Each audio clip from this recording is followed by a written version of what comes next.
Berita terbaru hari ini. Duri dalam daging di rumah tangga Ferdy Sambo akhirnya terungkap. Kuat Ma'ruf bisikan Putri Chandrawati di depan kamar dan terjadilah hal ini.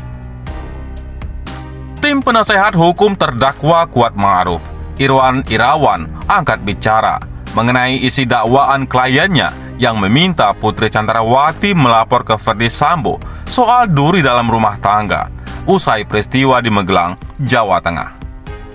Peristiwa di Magelang itu disebut-sebut sebagai pelecehan seksual yang dilakukan Brigadir Yosua Huta Barat atau Brigadir J kepada Putri Chandrawati, di mana rayuan Kuat Ma'ruf yang meminta Putri Chandrawati untuk mengadu ke Ferdy Sambo disebut sebagai pemicu pembunuhan Brigadir J di Duren 3, Jakarta Selatan.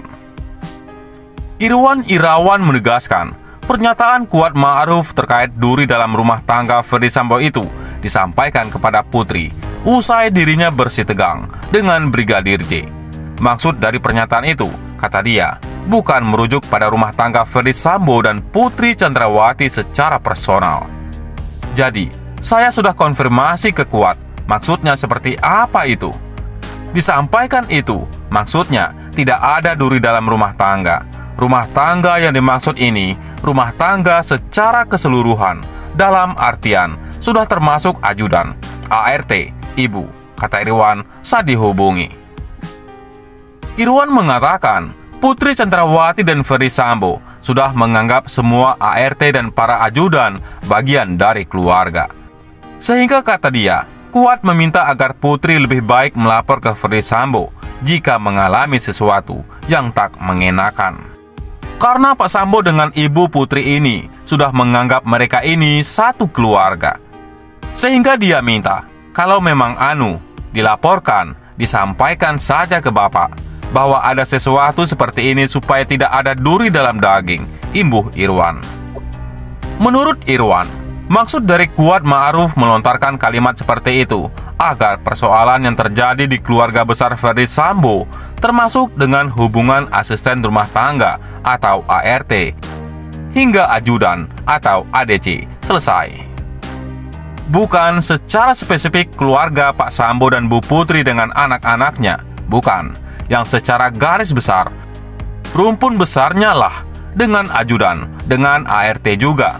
Kan ART-nya banyak juga tuh, ajudannya juga banyak, kata dia. Dia pun menambahkan, Kuat Ma'ruf menyampaikan kalimat tersebut secara spontan. Ketika melihat kondisi Putri Chandrawati menangis, Kuat Ma'ruf menduga ada sesuatu hal terjadi dengan atasannya tersebut. Iya, secara spontan aja disampaikan karena dia kasihan lihat ibu itu dalam posisi seperti itu, menangis, lemas. Jadi, dia menduga ada sesuatu yang terjadi nih yang dilakukan oleh Joe atau Brigadir J. Dilihat turun dari lantai 2 kan? Nah, makanya dia spontan saja menyampaikan itu, kata dia. Selain itu, Irwan pun mengatakan bahwa kliennya tak melihat dugaan pelecehan dilakukan Brigadir J alias Nofriansah Yosua Huta Barat di rumah Magelang sebagaimana laporan Putri Chandrawati kepada Ferdy Sambo. Dia tidak melihat peristiwanya, cuma dia menduga ada kejadian yang dilakukan oleh terduga Yosua ini. Karena dia yang dilihat turun dari lantai 2, gitu.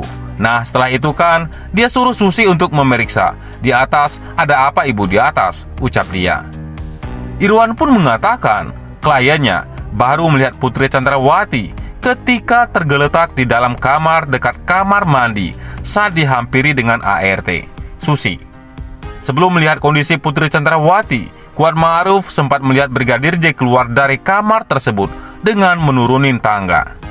Nah, pada saat Susi ke atas, dia sudah lihat ibu ini sudah tergeletak di depan kamar, bersandar di pakaian kotor yang mau dicuci. Seperti itu yang dia ketahui. Tapi, peristiwa pelecehan sebenarnya yang terjadi kan hanya sisa berdua yang tahu, Ibu Putri sama Yosua, ujar dia. Yang lain tidak ada yang melihat peristiwa itu. Peristiwa yang di dalam kamar, gak ada yang lihat. Seperti itu aja ceritanya. Kuat sama sekali tidak melihat, tutup dia. Di lain sisi, sidang pembunuhan berencana dengan terdakwa Ferdi Sambo dan Putri Candrawati akan dilanjutkan pada Selasa 22 November 2022 dengan menghadirkan 9 saksi. Peran masing-masing saksi bermacam-macam, mulai dari sopir ambulan hingga petugas PCR, kata Arman Hanis saat dihubungi. Berikut daftar 9 saksi beserta perannya. Pertama, Anita Amalia, Customer Service Layanan Luar Negeri Bank BNI, KC, Cibinong. 2. Bimantara Jayadiputro, Provider PT Telekomunikasi Selular Bagian Officer Security and Tech Compliance Support. 3. Victor Kamang, Legal Counsel pada Provider PT XL Axiata. 4. Jong Jiufung alias Afung, Biro Jasa CCTV. 5. Raditya Adiasa, pekerja lepas di Biro Paminal. 6. Ahmad Sahrul Ramadan, sopir ambulan. 7. Nevi Afrilia, petugas web di Smart Collab. 8. Isbah Azga Tilawah, petugas web di Smart Collab. 9. Novianto Rifai, staf pribadi Ferdi Sambo. Sementara itu, pejabat Humas Pengadilan Negeri Jakarta Selatan, Juyamto, mengatakan PN Jaksel akan kembali menggelar sidang terdakwa pembunuhan berencana Brigadir Yosua Huta Barat atau Brigadir J di pekan depan. Iya, sidang Ferdi Sambo dan terdakwa lainnya digelar lagi pekan depan, kata pejabat Humas PN Jaksel, Juyamto saat dihubungi.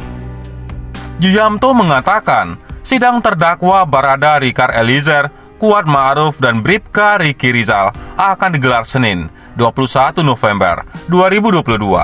Ketiga terdakwa ini akan menjalani sidang dengan agenda pemeriksaan saksi. Adapun Ferdi Sambo dan Putri Candrawati menjalani sidang keesokan harinya dengan agenda pemeriksaan saksi. Selain itu, sidang obstruction of justice kematian Brigadir J juga akan digelar kembali. Terdakwa obstruction of justice Hendra Kurniawan dan Agus Nurpatria akan menjalani sidang pada Kamis 24 November 2022. Terdakwa Irfan Widianto, Baikuni Wibowo juga akan menjalani sidang di Kamis dengan agenda pemeriksaan saksi. Di hari yang sama, terdakwa Cuk Putranto akan menjalani sidang dengan agenda pembuktian dari jaksa penuntut umum. Sementara terdakwa Arif Rahman Arifin akan menjalani sidang di Jumat 25 November 2022 dengan agenda pemeriksaan saksi. Sebelumnya, Juyamto mengatakan jaksa penuntut umum telah menyampaikan permohonan penundaan sidang melalui surat dari Kejaksaan Negeri Jakarta Selatan tertanggal 11 November 2022. Permohonan penundaan persidangan dalam perkara pidana atas nama FS, PC, KM, RR, dan RE. Kemudian perkara pidana atas nama HK, ANP, AR, CP, dan BW dengan alasan menjaga kondusivitas keamanan selama forum G20 di Bali. Bunyi surat permohonan dari JPU tersebut seperti disampaikan Juyamto dalam keterangan tertulisnya Jumat 11 November 2022. Menanggapi permohonan tersebut, Pengadilan Negeri Jakarta Selatan mengubah jadwal sidang yang semula 14-18 November 2022 digeser ke pekan berikutnya, yakni 21-26 November 2022. Bahwa mengenai penetapan majelis hakim tentang penundaan hari sidang sebagaimana tertera di atas segera akan disampaikan kepada pihak-pihak yang bersangkutan, kata Juyamto. Pengadilan Negeri Jakarta Selatan telah menggelar sidang pidana pembunuhan berencana dan perintangan penyidikan kasus tersebut sejak 17 Oktober lalu. Pada 17 Oktober kemarin, jaksa penuntut umum membacakan dakwaan kepada 5 tersangka pembunuhan berencana, yakni Ferdi Sambo, Putri Candrawati, Richard Eliezer Pudihang Lumiu, Riki Rizal, dan Kuat Ma'ruf. Pada kesempatan ini, jaksa juga membacakan dakwaan perintangan penyidikan dengan terdakwa Ferdi Sambo. Hari berikutnya, jaksa membacakan dakwaan obstruction of justice kasus pembunuhan Brigadir J kepada Hendra Kurniawan, Agus Nurpatria, Arif Rahman Arifin, Irfan Wijayanto, Cuk Putranto, dan Baikuni Wibowo. Saat ini, sidang tengah memasuki pemeriksaan saksi pembunuhan berencana Brigadir J yang didalangi oleh atasannya sendiri, Ferdy Sambo, pada 8 Juli lalu. Bagaimana menurut pendapat Anda?